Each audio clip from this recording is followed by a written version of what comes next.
So hello guys, welcome back to Rohit Sirala vlog. जय श्री राम सभी मेरे दोस्तों को। तो दोस्तों, आज हम बात करने जा रहे हैं कि जर्मनी आने का प्रोसेस क्या है, क्या क्या एलिजिबिलिटी क्राइटेरिया है और पूरा खर्चा कितना आता है। ठीक है, तो भाई जैसे कोई बंदा कनाडा का करके बैठ चुका होगा, पूरा प्रोसेस ये कनाडा से रिलेटेड है। ठीक है, कनाडा और जर्मनी का प्रोसेस पूरा पूरा सेम है। ठीक है, तो बस थोड़े कुछ चीज़ों के नाम अलग हैं बट प्रोसेस पूरा सेम है। तो बिना किसी देरी के फटाफट से शुरू करते हैं। ये वीडियो ज़्यादा लॉन्ग नहीं बनाएंगे, तो चलिए शुरू करते हैं। तो गाइज, मेरा वीडियो बनाने का माध्यम क्या है पता है? क्योंकि जब मैं एक स्टोरी बता रहा हूँ आपको, छोटी सी स्टोरी है। जब मैं पीटी कर रहा था तो उस टाइम पे मेरे को एक चीज़ पता चली थी। दो लोग थे, अलग अलग जगह पढ़ रहे थे, मतलब फाइल लगाई थी। तो एक मेरा दोस्त था जो दोनों के नोन में था। तो उसने एक जगह फाइल लगाई थी, सेम कोर्स, दोनों का सेम कोर्स था, सेम यूनिवर्सिटी थी, सब चीज़ सेम था। ठीक है, इस बच्चे की फ़ीस ज़्यादा है, इस बच्चे की फ़ीस कम है। और मेरा दोस्त ने दोनों का ऑफ़र लेटर देखा था, क्योंकि ये बाहर जा चुका था, जो मेरा दोस्त था। तो उसने दोनों का ऑफ़र लेटर देखा, इसकी इतनी कम है, फ़ीस भी सेम है, जगह भी सेम है, कंट्री भी सेम है, सब चीज़ सेम है, फ़ीस इसकी कम है, इसकी ज़्यादा क्यों है? तो उसने जब चेक करा तो इसका जो ऑफ़र लेटर था वही फर्जी बना के रखा था। भाई ऐसे ऐसे एजेंट फुद्दू बनाते हैं आपका, कि इतना फुद्दू बना देते हैं कि पैसा खाने के चक्कर में अगले बंदे की ज़िंदगी तबाह कर देते हैं। इस वजह से मैं एक ये वीडियो बना रहा हूँ कि हाँ भाई, आपको एक नॉलेज लग पाए कि हाँ कितना क्या खर्चा आता है, कहाँ पे क्या खर्चा आता है। आपको एजेंट से थोड़ा सा हर चीज़ में आप ये मान के रखना कि एजेंट आपका पैसा खा रहा है। दोस्तों, सबसे पहली प्रोसेस है हमारा इंग्लिश प्रोफिशिएंसी टेस्ट। किसी भी यूनिवर्सिटी में आपको अगर ऑफर लेटर के लिए अप्लाई करना पड़ता है तो उसके लिए इंग्लिश प्रोफिशिएंसी टेस्ट, जो कि आपका आइल्स हो गया, पीटी हो गया और टॉफल हो गया। ठीक है, तो आइल्स में तो आपको 6 बैंड्स चाहिए मिनिमम, और पीटी में आपको चाहिए 15। तो अभी पीटी का जैसे मैं सुन रहा हूँ कि पीटी एक्सेप्ट नहीं कर रहे हैं।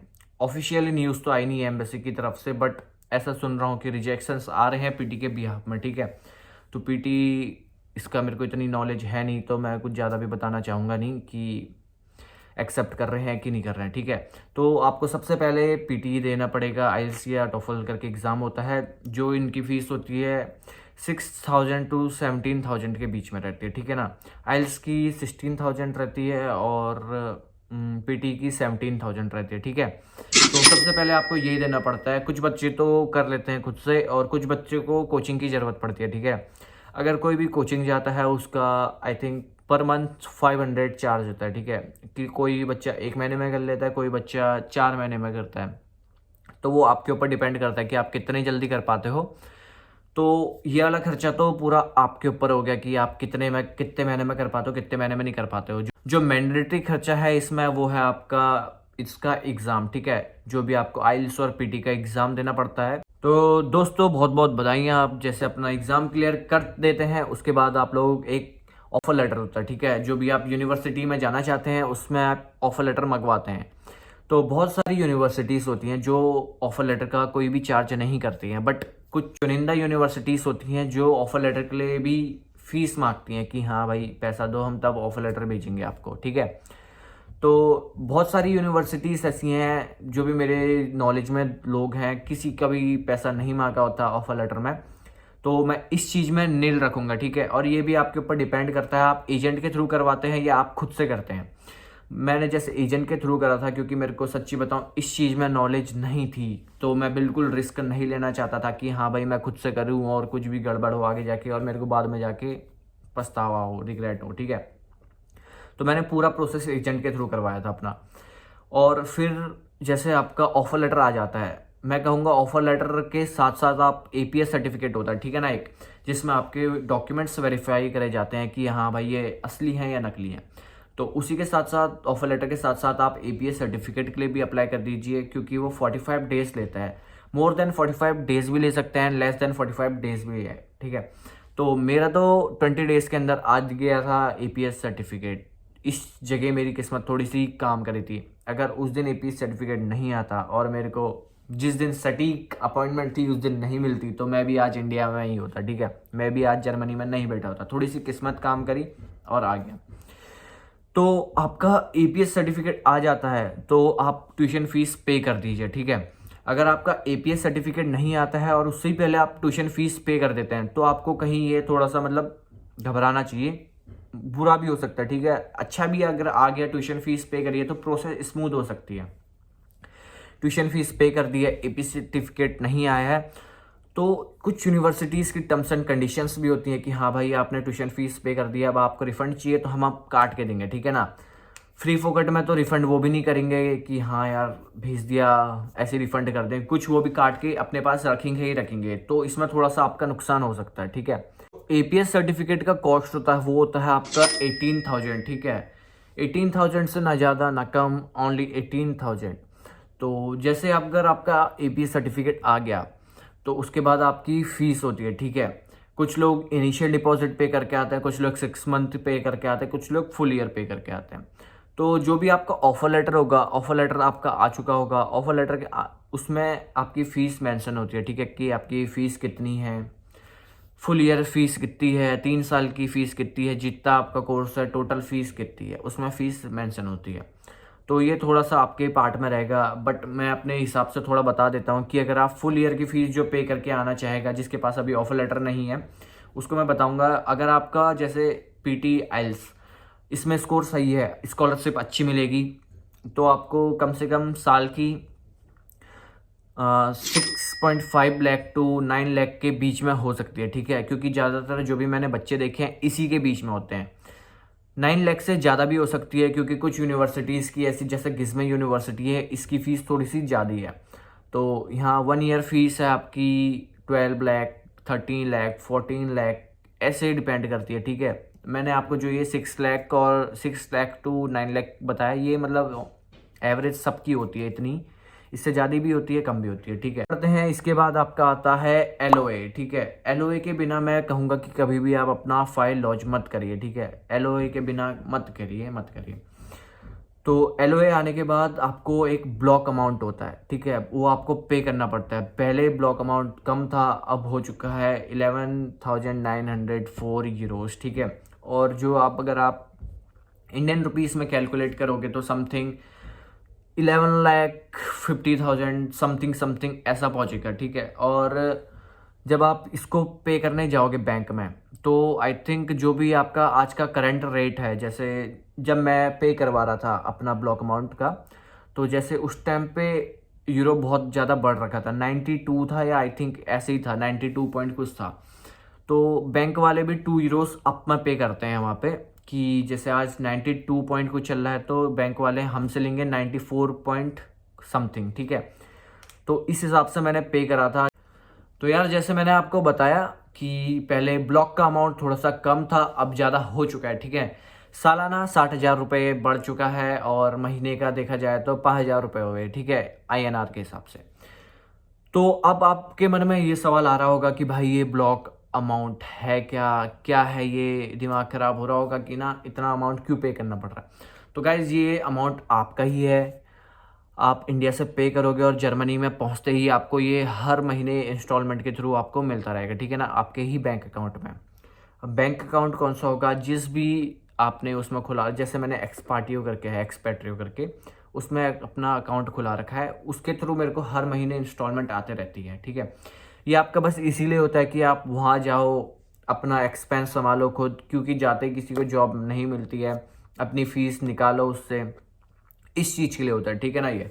और ये कंपलसरी है, ऐसा सोचो कि आप भाई कुछ ऐसा करवा दो कि हमें पे ना करना पड़े या कम पे करना पड़े, तो भाई इसका कोई सोर्स नहीं है, आपको पे करना ही करना है, ठीक। तो दोस्तों जैसे अगर आपने अपना ब्लॉक अमाउंट पे कर दिया, ठीक है, तो ब्लॉक अमाउंट पे करने के बाद आपका आता है डॉक्यूमेंट्स प्रिपरेशन। अगर आप खुद से कर रहे हैं तो वेल एंड गुड है, अगर आपका एजेंट कर रहा है तो वो भी बहुत बढ़िया है, ठीक है। तो डॉक्यूमेंट्स जो आपके रहते हैं वो रहता है एपीएस सर्टिफिकेट हो गया जो आपका पहले आ चुका है, फीस रिसिप्ट हो गई जो आपने पे कर दी है, एपीएस, हाँ एपीएस तो बता दिया, ब्लॉक रिसिप्ट होती है जो आपने पे कर दी है, और एलओए जो आपका आ चुका है, ठीक है। ये डॉक्यूमेंट्स रहते हैं, और कुछ आपका जो भी आपका स्कोर होगा पीटी का, आइल्स का, ये सब थोड़े से डॉक्यूमेंट्स रहते हैं जो आप प्रिपेयर करते हैं, ठीक है।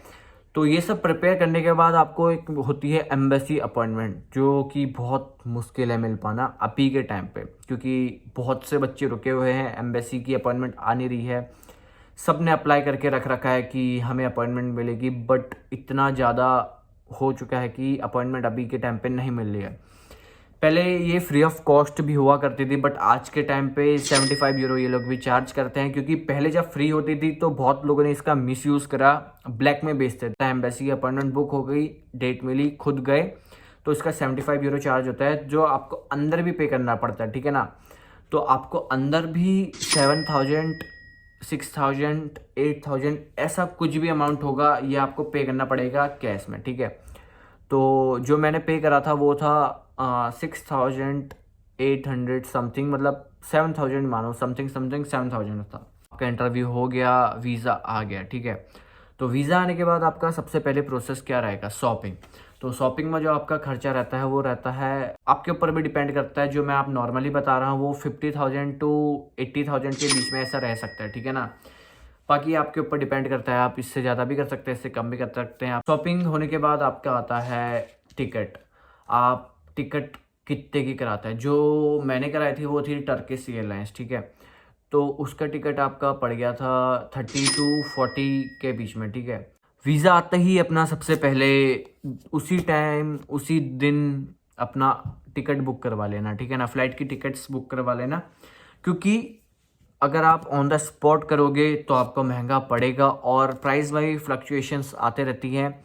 आप पहले बुक कराओगे तो थोड़ा सस्ता पड़ेगा। तो गाइस, जैसे आपका वीज़ा आ जाता है, ठीक है ना। वीज़ा आने के बाद अगर आपने अपने आप से फाइल लगाई है तो उसका कोई चार्ज नहीं रहता है। अगर आप एजेंट के थ्रू गए हो तो एजेंट आपसे, कोई एजेंट ऐसा रहता है कि फाइल चार्ज नहीं लेता है अपना, उसको बस यूनिवर्सिटी से कमीशन आता है। वो सोचता है कि आप इसी यूनिवर्सिटी में रहना, उससे उसको कमीशन आता रहेगा। तो ये चीज़ एक अलग है। कुछ एजेंट रहते हैं कि फाइल चार्ज लेते हैं, कुछ 30 तो लेते हैं, कुछ 1 लाख लेते हैं, कुछ 50 लेते हैं। 30 टू 1 लाख के बीच में रहता है ये चीज़, ठीक है। तो मैं इसको 50,000 के बीच में रखूँगा, जो एक अमाउंट है। तो आपका टिकट सब बुक हो जाता है, ठीक है। उसके बाद आप यहाँ पे लैंड कर जाते हो। अब बताओ आप क्या बोलते हो, आया कुछ दिमाग में नहीं आया? अब आप भूल रहे हो कि आपके जेब में पैसा ही नहीं है।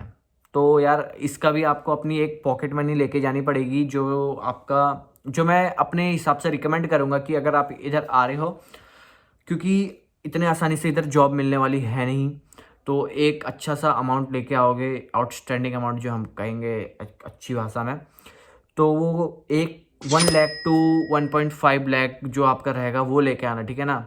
जो 1000 टू 1500 यूरोज़ रहेंगे, आप इतना अमाउंट लेके आना, क्योंकि जब आप आओगे 1 महीने से 2 महीना आपको निठल्ला बैठना है, ठीक है ना। ब्लॉक अमाउंट से आपकी ट्यूशन फीस, रेंट एंड ये सब निकलेगा, और उससे अदर एक्सपेंसेस निकलेंगे। A to Z आपका पूरा खर्चा बता दिया है, कि जो भी मैंडेटरी खर्चा है वो मैंने आपको बता दिया है, ठीक है ना। मोटा मोटा खर्चा कि इस चीज़ में इतना ही खर्चा आना है। और जो भी आपकी यूनिवर्सिटी की फ़ीस रहेगी ना, एक बार ज़रूर चेक करना, वो आपके ऑफ़र लेटर में रहेगी, ठीक है।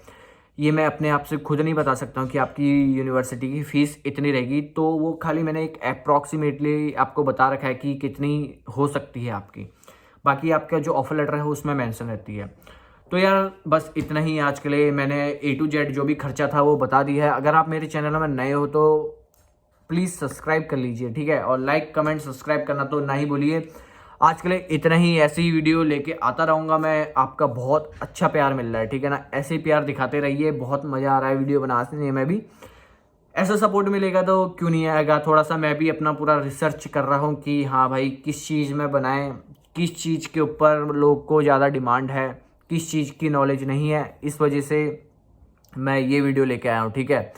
तो बस आज के लिए इतना ही। आई होप आप लोगों को ये वीडियो पसंद आया होगा। पसंद आया तो लाइक कमेंट सब्सक्राइब सब चीज़ कर दीजिए, ठीक है ना। तो बाय बाय, जय श्री राम सभी मेरे दोस्तों को।